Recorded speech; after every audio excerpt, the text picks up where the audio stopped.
Welcome to the candidates and to our audience. This is the 2022 League of Women Voters Candidate Forum. My name is Amy Fisher, and I would have the distinct privilege of introducing our moderator, Ann Luther.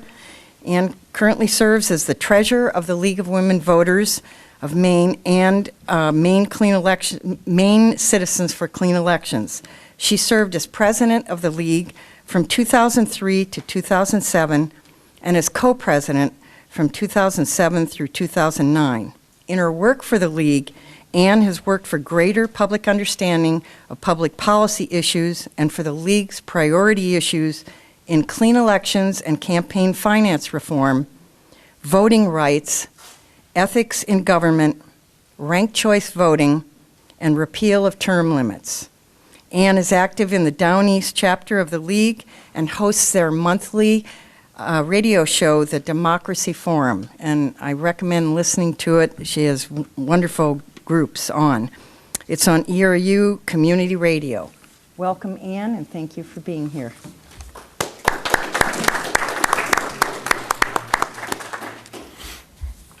Thank you, Amy. Can you hear me okay? Am I close? I'm not close enough to the mic. How's that? All right, there we go. Thank you, Amy. It's a pleasure to be here. Our time will go quickly, so we'll get right to it. The Midcoast chapter of the League of Women Voters invited all the candidates in legislative races in their district to participate tonight. Only the candidates from District 43 and District 44 were both able to participate, so these two forums are the ones that we're holding tonight. We are live streaming the event and recording it for later viewing. The video will be available on the League's Facebook page and through the League's online voter guide at vote411.org. The League of Women Voters of Maine posts recordings of forums in order to inform voters. These recordings are unedited. Viewers may share or embed the complete video. However, no parties are authorized to download, edit, or distribute any part of the recording without written consent from the League of Women Voters of Maine. Excerpts or edited clips of recordings may not be used for partisan, political, or campaign purposes. We appreciate your cooperation in this. Here are the ground rules for tonight.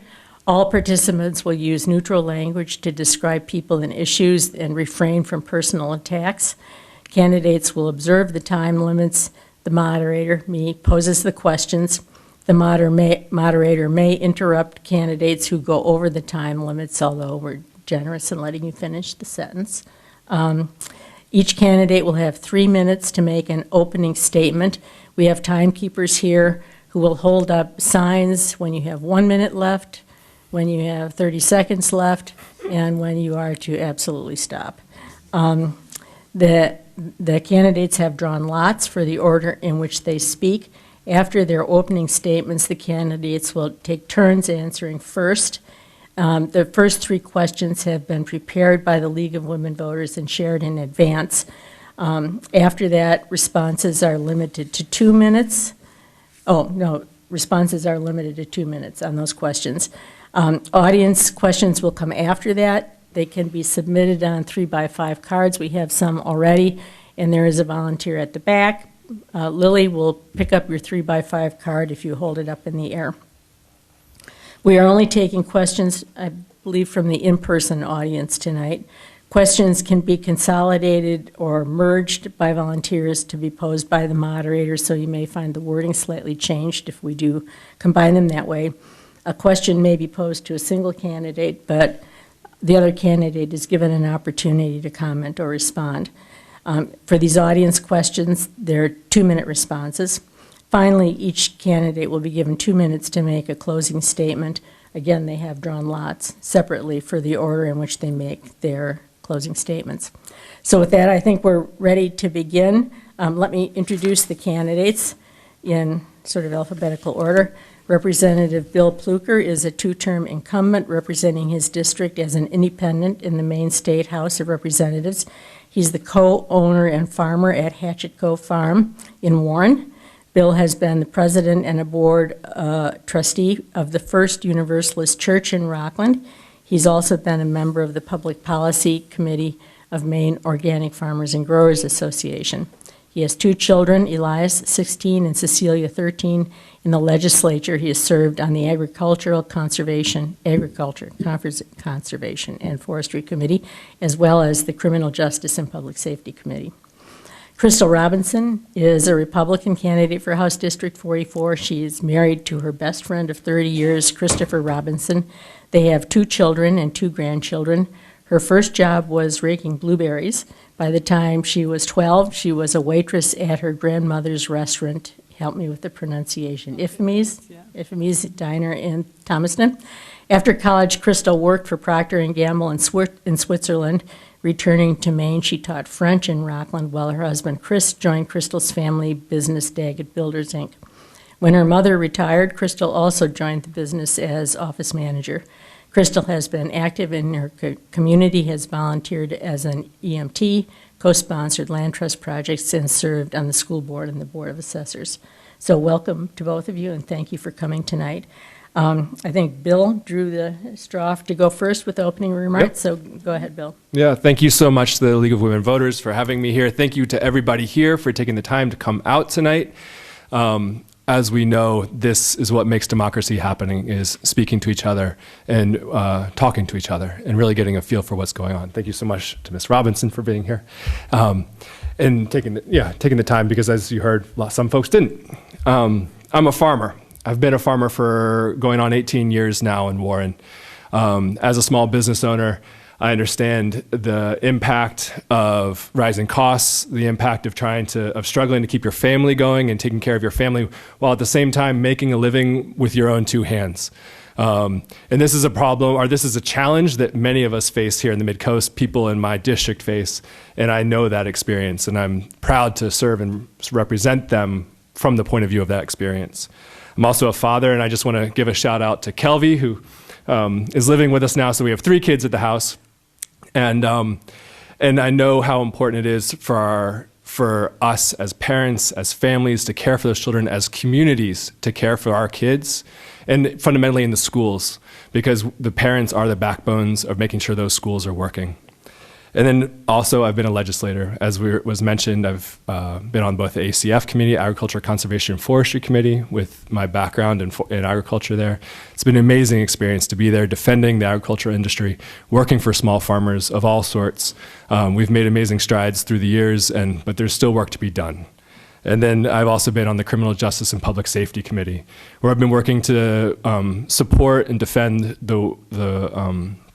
to support the staff at the correctional facilities and making sure that they are heard and their needs are heard in the legislature. In both terms I've been up there, I've submitted legislation to improve their wages and benefits while they're there. As a small business owner, I understand the impact that taxes, particularly property taxes, have on all of us, and making sure in making it more difficult to put money back into our enterprises, making it more difficult for us to grow our businesses. And I have that personal experience. I'm so proud to represent our district, and thank you once again to everybody for being here. Thank you, Bill. Crystal, to you next. 3 minutes. 3 minutes. 3 minutes. Can't hear me at all. No. Clearly? I don't think my mic is on. Yeah.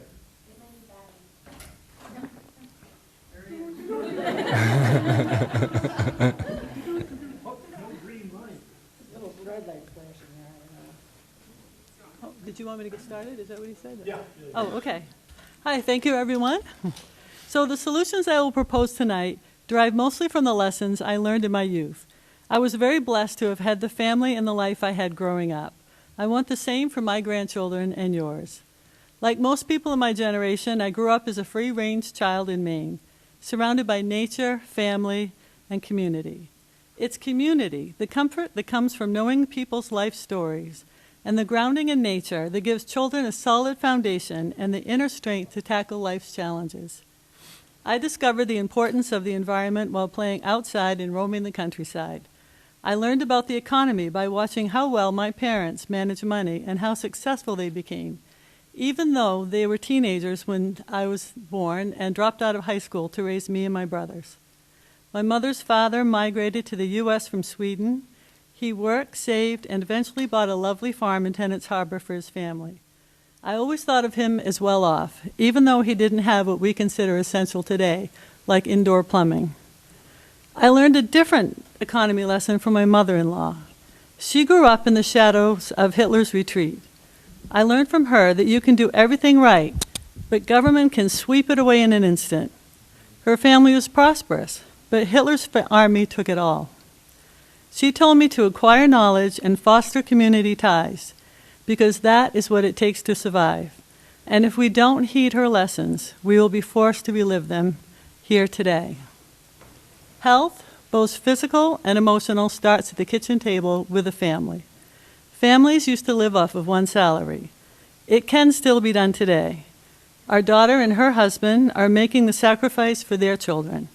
Even with today's high prices, they are surviving on one income by managing their money wisely and by doing without the things that don't really matter in life. I'm so grateful that we didn't have TV in my early years.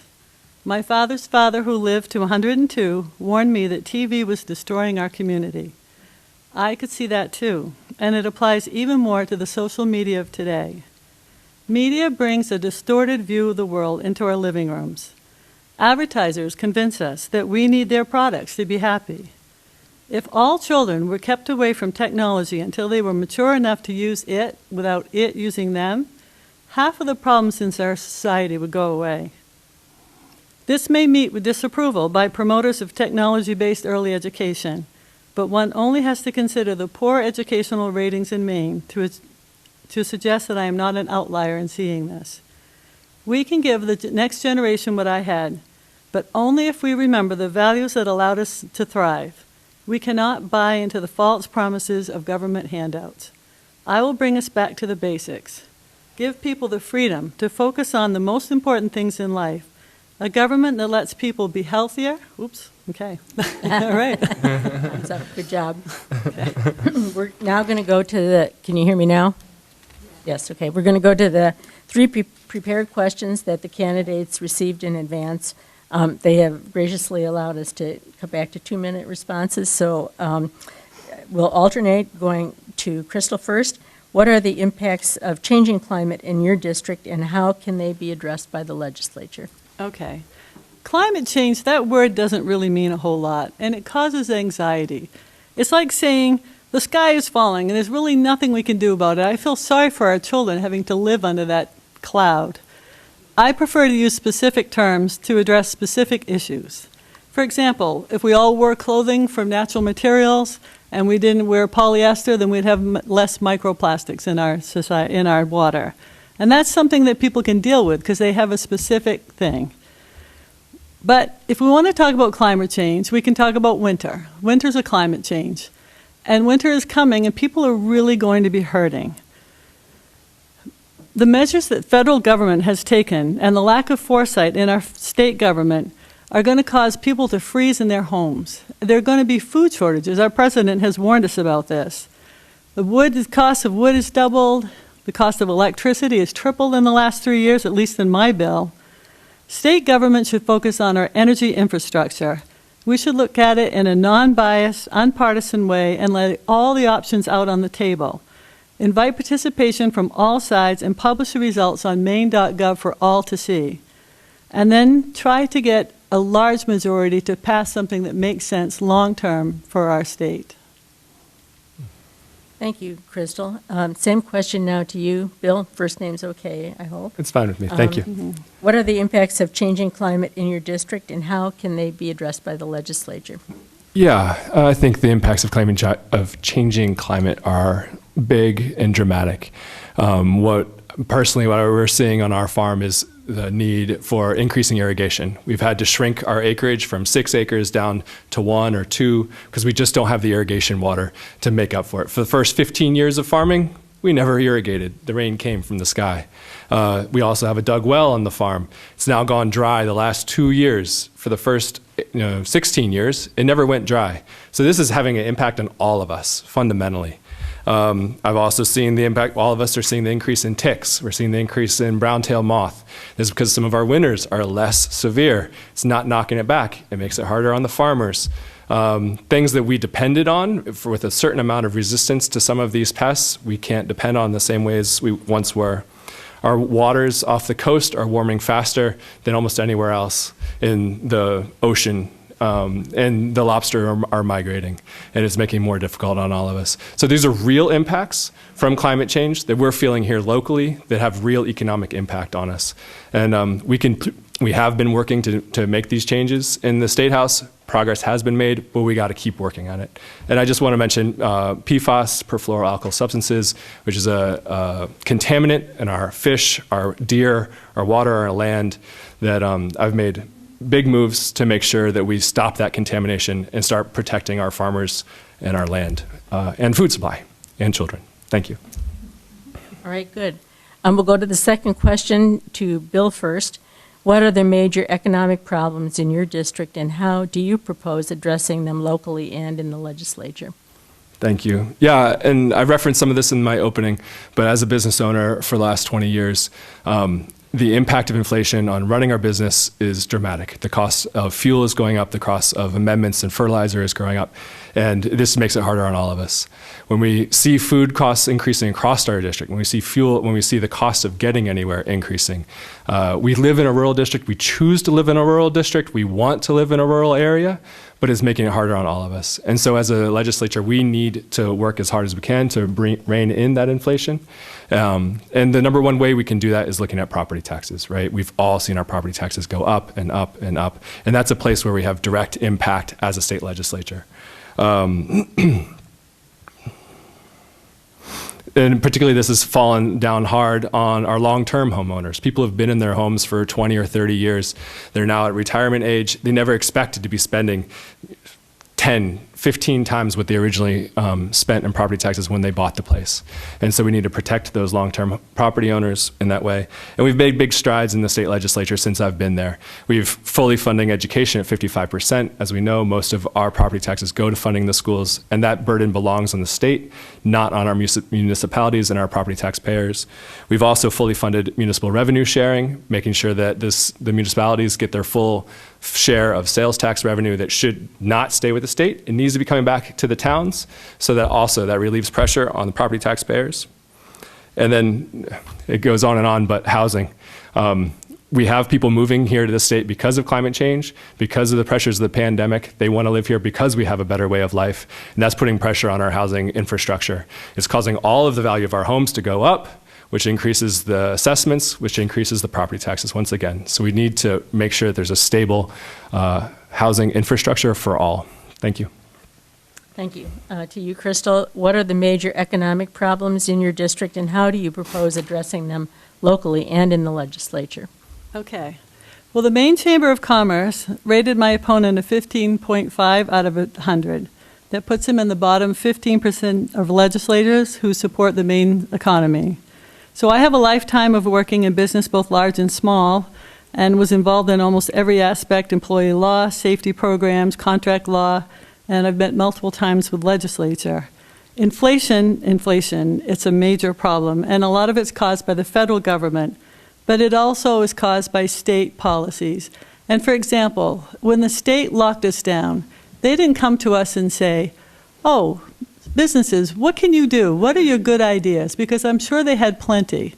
But they just shut them down, and they picked and they chose who they would shut down. And they left the big businesses open, they left McDonald's open, the liquor stores, and they closed down the individuals. They even closed down the guy who sold my vacuum cleaner, and he's working one person in the store, and I'm sure he could have found a good way to keep the store open, but he couldn't. So my opponent voted multiple times to extend these lockdowns. Our governor is not a queen. So she can't just decide what everyone says. And businesses need less regulation, affordable energy, stability, infrastructure, and they need employees. We have to stop paying people to stay home. If they're on unemployment, they should be actually looking for jobs. The lobster industry, look at what's happening there. They need support. And I probably should stop because I have more. Okay, yeah, I'll stop there. You had 30 seconds. Yeah, right. Could I take that 30 seconds to rebut? Yeah. I thought we weren't doing personal attacks. Voting she didn't record- attack you, did she? No. Okay, Kate. Audience. Yeah, I'm ready if you are. Come on. Audience, stay out of this, please, okay? I'm just gonna say that I don't think record comparisons or quoting statistics are necessarily personal attacks. I think that you can use part of the time on the next question if you would like to rebut that. Thank you. I appreciate it. All right, so. Speaking to the microphone. I'm speaking into the microphone as good as I can. Keep talking like that. We can hear you. Okay, here we go. You ready? Okay.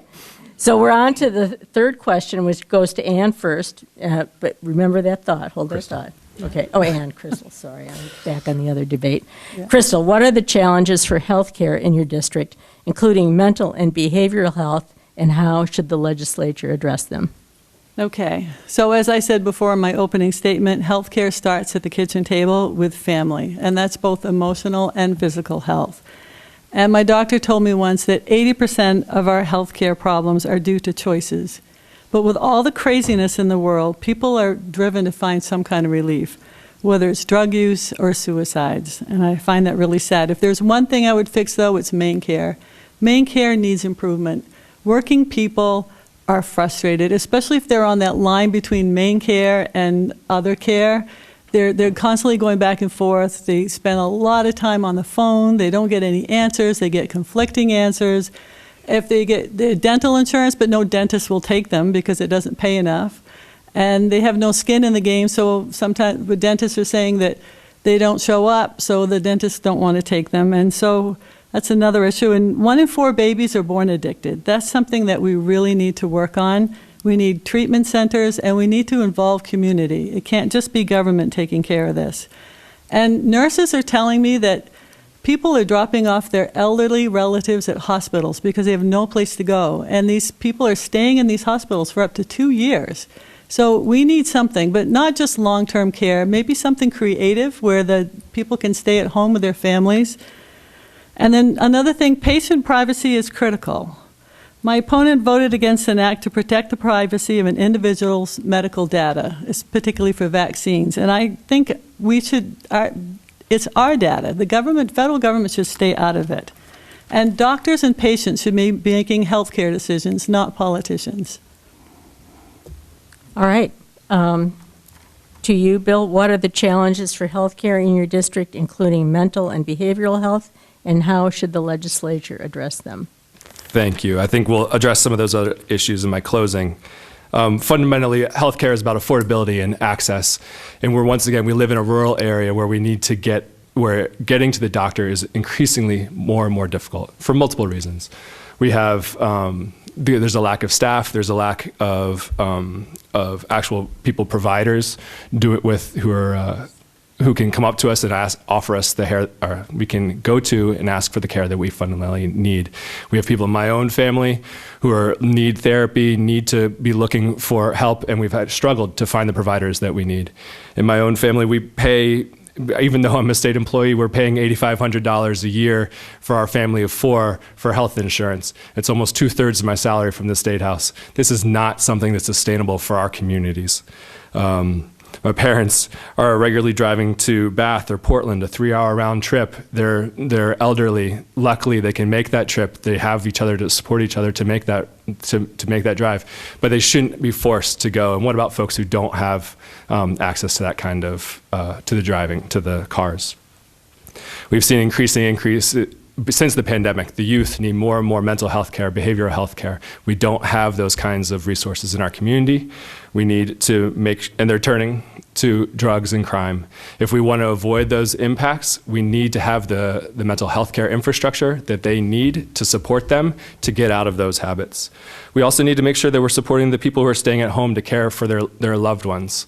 We have tons of people who need to be at home, who are taking care of their loved ones, who need to be compensated fairly for the work they do. It's a valuable service for the entire community that they're providing.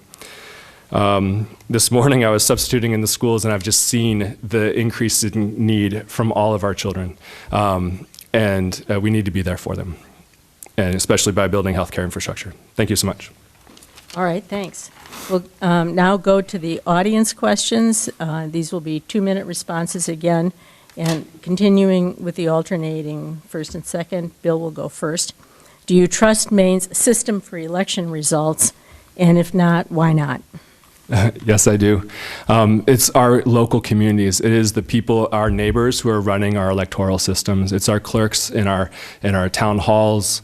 We have to offer them our trust. They're the people we know. If we have a question, we go to them. We ask a question. I've personally stood at most of the elections in Warren over the last 4 years and seen what happens. And these are my neighbors, and I trust them fundamentally. And we're lucky to have a system that's based in our local communities that's not being exported to other places. All right. To you, Crystal. Do you trust Maine's system for election results? And if not, why not? Well, one thing I learned when we were in business, if somebody comes to you and they have a problem, don't tell them that there is no problem. Listen to them and figure out why they feel they have a problem. And I think that's where we are now. We have half of this country that believes we do have a problem. And rather than deny it, we should look at why. What's changed? What laws have changed? What are we doing differently? People have been questioning our elections since 2000, both parties. So this is not new, but it is getting worse. I mean, some states are allowing illegal immigrants to vote in local elections, and no voter identification is needed. And then we have ranked choice voting. It's complicated, and people don't understand it. And when people don't understand something, they don't trust what they don't understand. So I think that's, we need to look into it. And if it's an issue, it's the number one most important thing for our country to be together. And so if people don't trust the elections, we need to find out why and solve the problem. All right. And the next audience question goes to Crystal first. Can you please describe how your campaign is being financed and why you chose the option you did? Okay. So I'm running as a traditional candidate. And I did that because I do not want to take government funds. And I think most of my campaigns are coming from people, like small amounts here and there, and I have to say I'm very proud of that. Finished? I am. All right. Same question then to you, Bill. Can you please describe how your campaign is being financed and why you chose the option you did? Yeah, I'm a clean elections candidate, and I choose that way because I am not because I'm being supported by the people of my community with $5 checks. That's something that everybody can afford. Not everybody can afford. I don't actually know the limit, but I think it might be $350, $425 for a clean elections candidate. And you can step forward. It's a vote for me to support me, and then all the funds that I'm using come directly from the government. And just to be clear, none of those funds come from the general fund. They're a separate trust fund which is put together for the funding of clean elections candidates. So they're not coming directly from our taxes, though there's checkoff boxes we've all seen on our income taxes to fund those things. And then there's other forms of funding that as well. Thank you. All right. Next question to Bill first. I can't fact check this on the fly, but the questioner asks, in 2019 you voted in favor of a bill that would establish places where people could use drugs without fear of being arrested. What actions do you think need to be taken to protect children from the proliferation of illegal and legal drugs? Yeah, I'm sure we could talk about that, a bill that did that. I don't recall that bill. I definitely support access to clean syringes. I support drug reduction in harm for people who are using drugs, right? That is a way to support our entire community by making sure that they are not dying. We are faced with an opiate epidemic right now that's affecting all of us. If it's not the people directly in our immediate family, it's in our extended family, it's in our friends. And we have to step up to support those people with real mental health and behavioral health care services. Putting them, even if we had enough jail cells or prison cells, we don't have the staff. If we expect to arrest our way out of the issue of opiate epidemic, we need to properly fund our prisons, which means recognizing the work that the people are doing behind the walls. We don't just throw people away when they go behind the walls. They cost, at Maine State Prison, they're costing $75,000 a year. And so we need to make sure that they're going there, getting the services they need by professionals who are paid adequately. All right. Rephrasing the question a little bit, because it was for him and now to you. What would be your view of harm reduction measures for illegal drug users, and what actions do you feel need to be taken to protect children from the massive proliferation of illegal drugs? Well, it is a major. I can't hear the questions, I'm sorry. You keep backing away and keep waiting. I'm sorry, I guess I'm turning my head like this, and When you speak right to that microphone, we can get. would you like me to say it again? Yes. All right. So the question is, to Crystal, is what would be your view on harm reduction measures targeted to illegal drug users, and what actions do you feel need to be taken to protect children from the massive proliferation of illegal drugs? I think illegal drugs is something that affects every family, and it's a societal issue that cannot be easily or quickly fixed. And it's something that community and the legislature need to work with on together. I think we should do this county by county and come up with creative solutions, and maybe do a study group and just see what can we do. Another thing we're dealing with is the open borders and all this fentanyl that's coming through, and we need to control that. We need to bring people in legally and vet them and make sure that they're not just bringing things across. All right. The next question is about book banning. What do you feel about book banning in school libraries, Crystal? So there is a particular book in our school that I think is just doesn't make any sense for our school to be there. I'm not even sure I can describe what's in it. It includes bestiality, pedophilia, children having sex with each other. I don't have any idea why this is on the shelves in our schools. And parents, they don't have much choice in the matter. I'm on the school board, and the school boards don't have a lot of say either. They're not really allowed to. There's a lot we cannot do. We have to depend on the laws of the legislature, and they're allowing these things in our schools, and I don't understand it. And parents don't have a choice, and when they don't have a choice, they don't have a voice, they may have to just leave. So, that's their only option. Finish? Mm-hmm. Okay. Same question to you, Bill. What are your views about banning books in schools? Yeah, schools are fundamentally places of education. If you don't have access to books, you don't have access to education, and that's the message we must be giving our children. We also have to be giving our children the message that we support you, we trust you in the process you're going through, and we're there for you, right? And removing access to books in the library is not the way to go about it. Currently, the book in question at Mondomic Valley High School, there are 2 copies on a shelf, one of which has been checked out once, to my knowledge. This is not a major issue for the children at that school where I was substituting just this morning.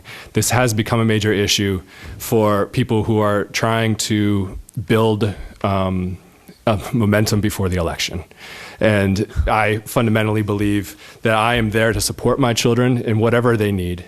And yes, it's a complicated issue that they need to help and struggle with, but I'm there for them. And as a substitute teacher, I would be there to have a conversation with them. And banning books is just not what we do in this country. Thank you. All righty. Next question, which came up in the last forum as well. Given that Roe v. Wade has now been overturned, would you favor any changes in Maine law regarding abortion? I'm first. Yep, you're first, yeah. Thank you. I am endorsed by Planned Parenthood. I've always voted in line with Planned Parenthood.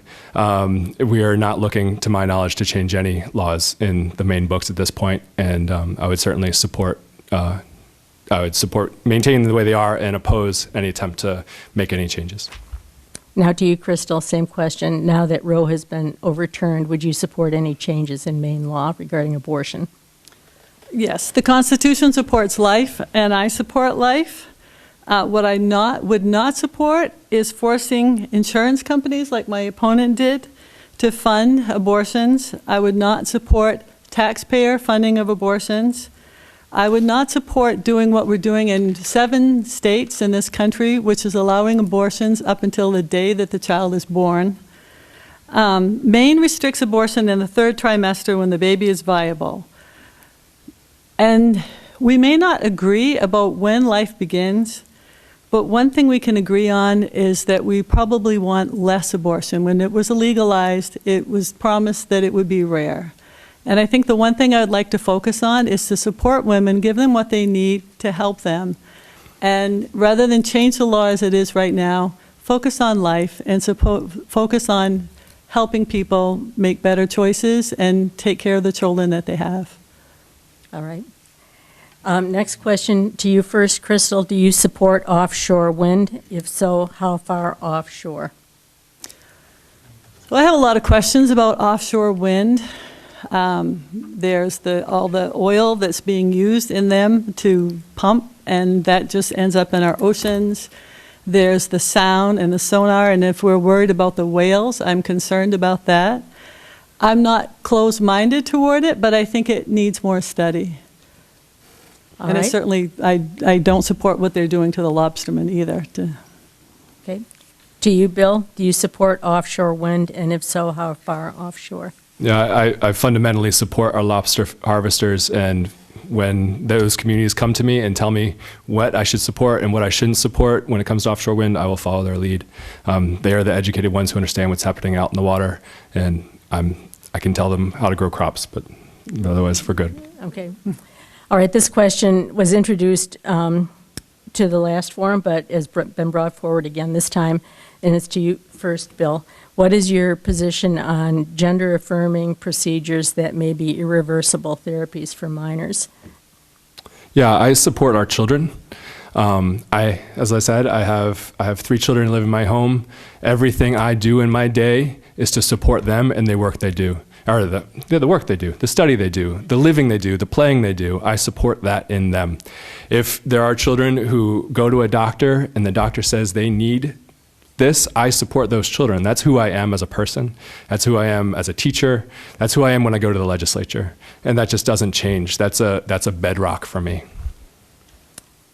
All right, to you, Crystal, what are your views on gender-affirming procedures that may be irreversible to minors? So in general, I'm for medical freedom. But in this particular case, we're talking about irreversible surgery. And we're talking about something now. I realize that some people, I've talked to people who question their gender from the time they were young, and I have a lot of empathy for those people, and I can understand that maybe if that's something they had wanted to do back before it became a fad and they talked to their parents about it, maybe. But I think now, definitely not. I would not support it. It's irreversible, and I think these children are just going to possibly regret it. I mean, we have the bodies we have, and I think it's much healthier to teach children to learn to accept themselves for who they are. Okay. I'm not sure exactly what measures this questioner has in mind, but I'll pose it to you first, Crystal, anyway. How would you continue to support children begun in the past legislatures, support for early childhood education, health, and education, support for children? Right. So I like the Scandinavian system, where children are allowed to be children until they're about 7 years old. And they're nothing formal. I definitely do not like computers for young children. I think it's very important to just let them explore the world, let them think, let them play, let them hear a lot of stories. I find it too bad to put children in school, like pre-K. I know there are some families that have to do that, and so it's okay to give them that option, but I would much rather support having families take care of their own children at home until they're ready. And I think waiting till a child is 7 to start a formal education makes a lot of sense. All right, same question to you, Bill. How would you continue support for children, early childhood education, health, and education? Yeah, there are working families in our communities who can't afford to stay home with their kids, right? Because we're struggling, because prices are going up, because we all have to work together as a community to take care of those kids. And we know that when we put money into the healthcare, the education of those children at a younger age, it saves us money down the line. And that's the work that we need to do as a legislature and as a government, is look after those kids, because we have a system where families have to work because of the challenges that we're all facing. And so I support, once again, I support those families and giving them access to the services and the education those children need. All right, great. We are now almost out of time, so we're going to go to closing statements. Again, we drew lots for who would go first. Bill gets the last word. Crystal goes first. Okay. All right. Thank you very much for listening. As you can see, Mr. Pluecker and I differ in our views, but that doesn't mean that people like us could not work together. It simply means that we'll have to work a little harder to find common ground. And when done correctly and respectfully, this is how government was meant to work. It is a system of checks and balances. It moderates the more extreme views on both sides. Mr. Pluecker's views represent the current majority party. The Democrats have controlled the House of Representatives for 48 out of the last 50 years. With rare exception, we have had one-party rule in the state for the last half-century. What motivation does a majority party have to work with a minority party when they don't need any minority party votes? Bill may call himself an independent, but his voting record clearly shows that he fully supports the Democrats' party's agenda. Votes don't lie. The Democrats are obviously very pleased with his votes because in the 3 times that he has run, they have never put up a competing candidate. They support his campaign with their time and their money. To help you make an informed choice, I shared a lot of information about myself on my website. You deserve to know my full background, my experience, and the values I will bring to the table. My website is crystalformaine.com. On one of my blog sites, I listed some of the votes that highlight the difference between myself and my opponent, and I give you all the links on maine.gov so you can check this for yourself. I did my best to fairly represent the differences between Mr. Pluecker and I with what I was able to find, and I hope you find this information helpful. The voters deserve more transparency. If you determine me as the winner, my promise to you is that my voting record will be regularly posted on my website to help you find where I stand on the issues, and my phone line will always be open to answer your questions and concerns. The choice is yours. Thank you. All right. Closing statement for you, Bill. Thank you. I think what we've seen here is we fundamentally need a legislator, a representative of principle in the State House. If you believe in medical freedom, you should believe in medical freedom across the board. You believe in medical freedom for being pro-choice. You believe in medical freedom for the children and the choices they need to make. You don't say, I believe in medical freedom except in this case or except in that other case, right? We stand up. And there's a reason why the Chamber of Commerce doesn't like me. It's because I stand up for what I believe in, because they have well-heeled lobbyists in the State House walk in the corridors in suits, and I come in dressed like this, maybe with a tie because we have to wear a coat and tie in there.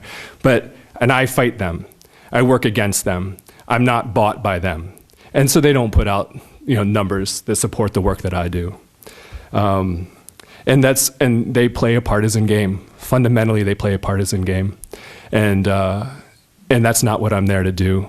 I'm there to represent the people of our district, support the working people of our district, because a two-party system got us where we are. When people go up there and continue to bicker and fight back and forth, the same problems we are seeing now continue. And I am going to be up there and be an independent voice, as I have been an independent voice. And for a lot of the votes, we need 2/3. You have to work across the aisle. And my voting record doesn't lie. I've been pro-Second Amendment rights. I've been pro-medical freedom all along. I've voted with the Republicans with national popular vote. And you can see that there are all kinds of ways. But the Democratic Party understands that I am easier to work with than some of the Republicans up there. And I can be a voice that goes across the aisle and goes both ways. And I've been that voice working in bipartisan legislation. I've been effective. I've fought for our farmers. I've fought for our working people. I've fought for our correctional officers. And I'll continue to do that work. And I ask for your vote and your support on November 8th. November 8th. Election day, November 8th. That's it. Thank you all for coming tonight. Thank you to the candidates. Thank you to the league. Thank you very much. Thank you. I didn't mean to come down on you personally. No. Thank you. Yeah, thank you. Yeah. Thank you. Thank you. Yeah. Thank you. Yeah. And